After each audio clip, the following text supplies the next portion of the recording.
Morning guys, welcome back to the channel. If you're new here, I'm Jordan and this is Artisan Electrics. So today's job, what I'm working on is installing some extra sockets throughout an old Victorian terraced house. They've got not enough sockets at the moment and they wanted me to add a few extra ones. So I'm putting in 3 extra double sockets in the living room, 2 extra double sockets in one bedroom and 1 extra double socket in another bedroom. And I'm also going to be replacing the recessed halogen downlights in the kitchen with new LED ones.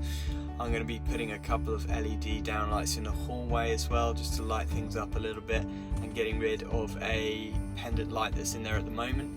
And then I'm going to be changing 5 light fittings throughout the property as well, taking down some old pendant lights and putting up some new kind of industrial style lights for the customer. So as always guys, if you enjoyed this video, smash that like button and subscribe to the channel for more great videos coming soon.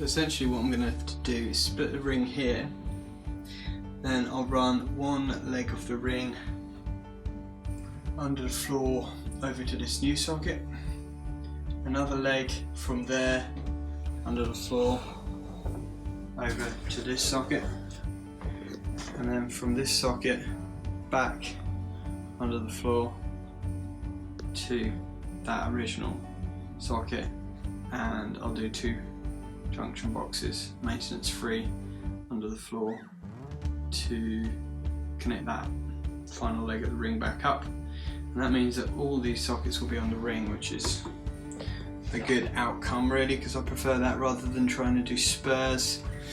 At least that way in future, if they ever need to add any more sockets, they can just spur off these new ones that I'm putting in now. So the fishing will be an interesting thing. Usually under the floorboards it's not too bad, but it can be a little bit tricky, so we'll see how we get on. I tell you what, I literally could not survive without this Super Rod Mega set. It's amazing. So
So for a while now, a lot of people have been saying how they'd really like to see some fault finding videos, and I've been scratching around trying to get some fault finding jobs. I've not really had many coming through, but today is the day, because I just got a phone call from a little old lady who says that she's plugged the kettle in and it's tripped all the electrics.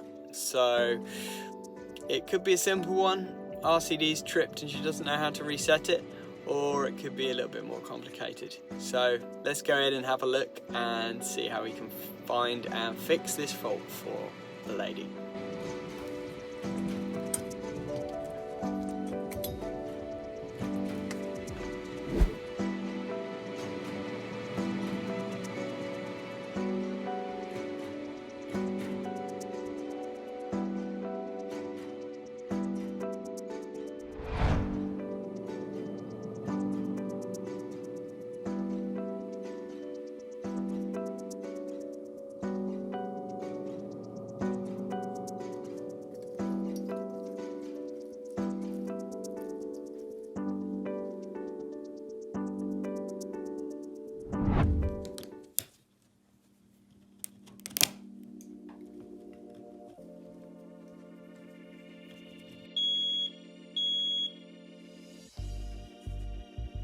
Testing carbon monoxide.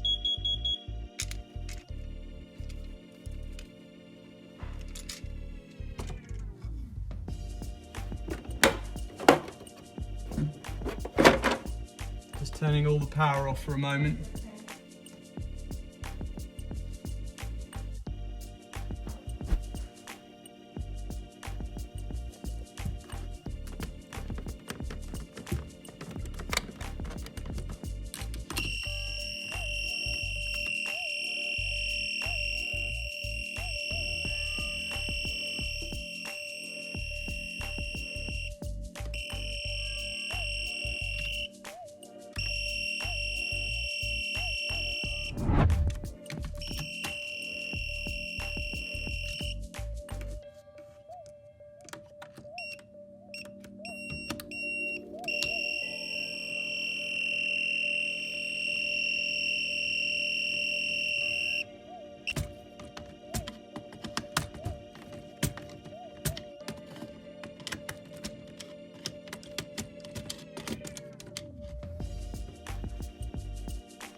So back in the van, the old lady's power is back on and she's all happy. She said she's going to give me a 5-star review on Checkatrade, so that's really nice. What was the fault? This will make you laugh. So you always find out more information when you actually arrive at the job. They never give you all the details over the phone. So basically what happened was, she plugged the kettle in, switched it on or whatever, and it tripped the RCD. So then she tried to turn the circuit breakers back on and nothing. That RCD and all the circuit breakers were dead, so it obviously blown the RCD.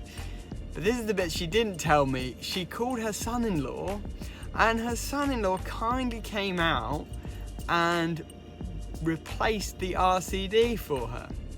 So he went to Screwfix or whatever and bought a new Wilex RCD and swapped it over. But then it still didn't work. So that was a bit weird. And when I looked into it, I sort of took the connections all apart and whatever. The connections weren't tight. It just hadn't been connected up properly, basically. That's what it was. So I took it all apart, put it back together again, and everything worked. So it was simple as that, really. I don't really, what do I say? I mean, can a layman take an RCD out and put an RCD in? Technically it is just swapping like for like, but they don't have an RCD tester. They can't do the tests that are necessary to make sure that the new RCD is actually functioning properly. So although it's like for like, I would say anything in the consumer unit is a no-go really for customers and their son-in-laws. Let me know in the comments what you guys think. Hope Have you had any faults like this recently? Let me know some of your most interesting faults, and I'm going to bring some more fault finding videos up very soon.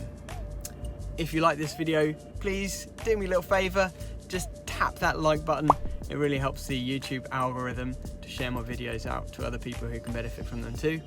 And if you haven't already, subscribe to the channel for more great videos coming soon.